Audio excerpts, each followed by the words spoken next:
বাবা আলী, তুই যদি চাস তাহলে আমার দুইটা ছেলেরে জেলের ভাত খাওয়াইতে পারস, আর তুই চাইলে আমার দুইটা পোলা বাড়িতে ফিরতে পারবো।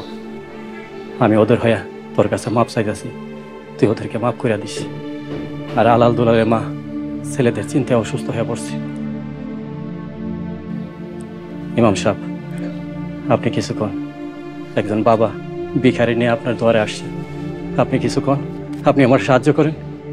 ওসমান সাহেব, আলীর সাথে যে অন্যায় অবিচার করছেন, মাপ করা না করা সেটা আলীর বিষয়। এই ব্যাপারে আমি কোনো সুপারিশ করতে চাই না। আলী, যে সোনাদানা নিয়ে এত কাহিনী, সব তুই নিয়ে যা, তারপরও আলাল দুলালের ছাড়া আনার ব্যবস্থা করে। মোট কত ভরি সোনা আছে? সব মিলায়া 15 ভরি হবে। তুই সব নিয়ে যা, আমার আলাল দুলালের ছাড়ে দে। যান, সোনাগুলো নিয়ে আয়। হুজুররা সাক্ষী রেখা ওই সোনাগুলো আমারে দিবেন, তাইলে আমি আর আলাল ভাই দুলাল ভাইয়ের বিরুদ্ধে কোনো মামলা করুন না। তা না যায় তোর কইতে হইব, আলাল দুলালের বিরুদ্ধে তোর কোনো অভিযোগ নাই। 15 ভরি স্বর্ণর দাম প্রায় 20 লাখ টাকা। এত টাকা স্বর্ণ পাইলে আমার আর কোনো অভিযোগ নাই। থানায় যে কমু তাকে নামে আমার কোনো অভিযোগ নাই। চলবো? চলবো বাবা, ঘন্টাখানিক অপেক্ষা কর, আমি যাবো আর আসবো। আমি যাই। আসসালামু আলাইকুম।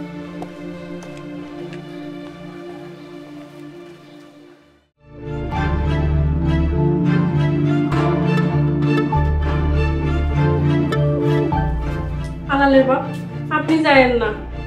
আরে বোকা মহিলা, এই সোনা দানা না নিয়ে গেলে আলাল দুলাল ছাড়া পাইবো না, জেলে পয়সা মরবো। 1 মাস হোক 2 মাস হোক ঠিকই জামিন পাইব, কিন্তু এই সোনা গহনা হাত ছাড়া হইলে আর সারা জীবনেও করতে পারবা না।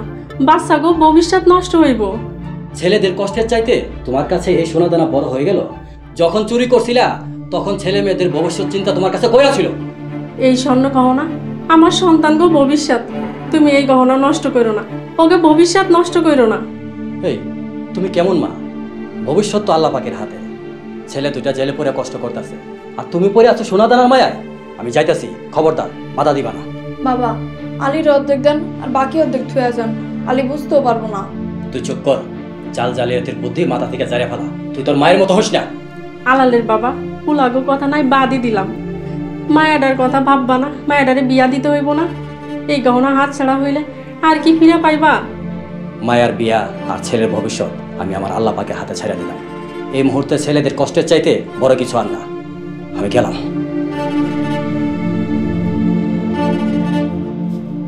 মা, তুমি একটা স্বার্থপর মানুষ, খালি তুই পোলারে নিয়ে চিন্তা করো। তোমার যে একটা মায়া আছে, এটা নিয়ে চিন্তা করো না। লাকি, যাস না মা, আমারে ভুল বুঝিস না।